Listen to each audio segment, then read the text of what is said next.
Bev Daly is celebrating her 50th year in a career dedicated to cytotechnology. She has evolved her passion for the field through positions of leadership, management, teaching, and advocacy. Ms. Hagler Daly is currently Executive Director of ASCT Services, Inc., and has been an active member and leader in the ASC since 1970.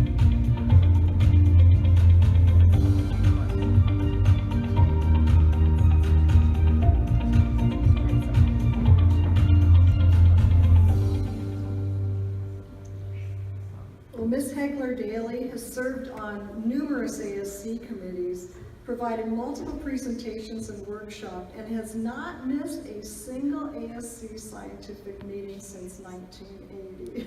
Wow. So that's a real accomplishment.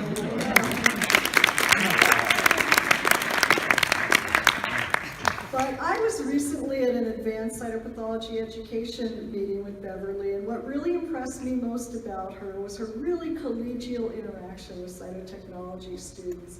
I mean, she really just made them feel like they were part of our community. She took them around and introduced them to speakers. She spent a lot of time talking to them, and it was just such a wonderful, I think, just expression of the person that she is.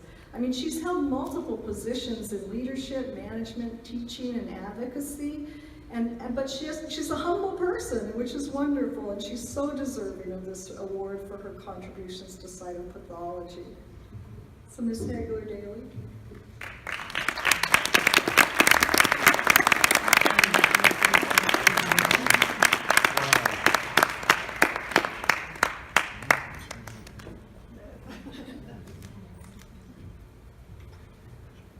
Wow, there's been a lot of wows today, and another wow, and two people that I didn't expect to showed up tonight. But first, I want to thank you for that introduction and for those pictures that kind of went highlighting my winding career for cytology. But I can tell you, I've loved every minute of it. When I started thinking about this award and what receiving this award meant, it was like, I'm starstruck here. Could this really be me? Because I knew that this Cytotechnologist Award represented people like Leanne Cahill, Deanna Iverson, Kellyanne, Barbara Benstein, Bill Crabtree, Florence Patton, and Miriam Holmquist. And these are people that I've always looked up to and respected, and to be included among them was just like too much of a wow for me. And then when Bill was talking about the 100 years of cytology and the color, the 100 years of color, I thought, I've been around for 50 of those. But anyway, I still think of myself as a very excited cytotechnologist and committed to our important work. You know, someone who always wanted to be associated with gifted and talented and caring pathologists and cytotechnologists, and someone who wanted to share my passion for every student who's interested in cytology.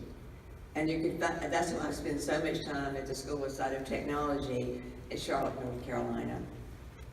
And the opportunity to be honored with this award or recognized with the Cytotechnology Award for Outstanding Achievement has given me time to kind of reflect on groups and people and organizations that were dedicated to enhancing my enthusiasm and fostering my enthusiasm and my dedication to cytology.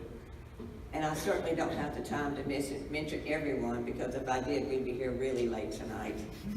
But I hope that they know how grateful I am for what their guidance and their support. But there are people that I do want to mention tonight, and I want to start with my instructors at the Bowman Gray School of Cytotechnology in Winston-Salem many years ago that instilled in me that you've got to be involved. That you got to be involved with state organizations, you got to be involved with national organizations. And then coming to the ASC meeting as a student in the, let's say, late 60s, that I met Dr. Koss and Dr. Patton, and these were like the first people I met at an ASC meeting, and these are gods of cytology. But they helped to solidify my desire to be involved with ASC. My family and my colleagues encouraged me to get involved with ASCT and to be a team leader because of the difference that I wanted to make in regulatory health care. And then there are people like Bob Gay and John Shalcom, Vern Miller, and Debbie Hilston Smith, who believed that I would be the right person to be the executive director for that organization and gave me that opportunity. And now I have Brenda Schultz and a whole bunch of team leaders who support me. But for more than 30 years, I started out just as a cytotechnologist, and I worked for 30 years with Dr. Louis Bartels at a hospital in Monroe, North Carolina, who encouraged me to grow in my profession. And best of all, he gave me time off for work to be involved in state and national organizations, things that a lot of people don't get today. He supported me in that way. And I do want to mention that in the early 80s, that Dr. Ron Luff became a great colleague and a friend and continues to be a great supporter today. And I have to add Dottie Rosenthal to that list, and I don't know how long she's been a great colleague, but it's been many, many years.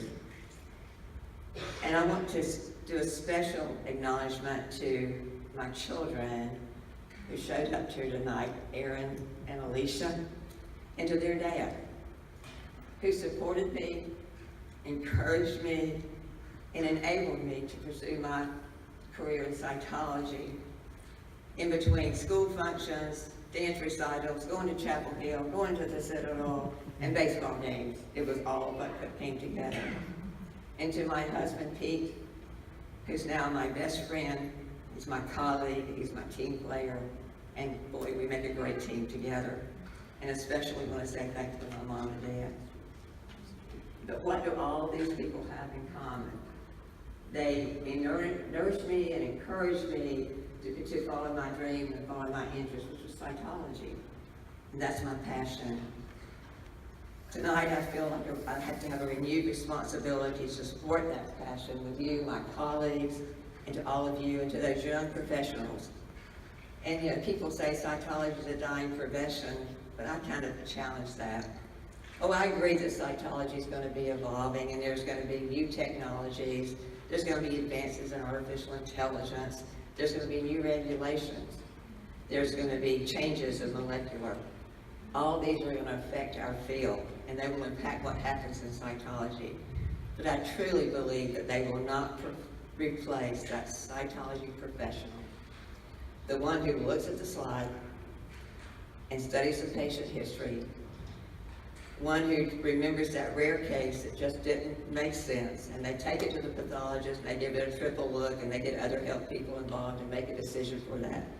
And the cytotechnologist who understands that there's a patient behind every slide.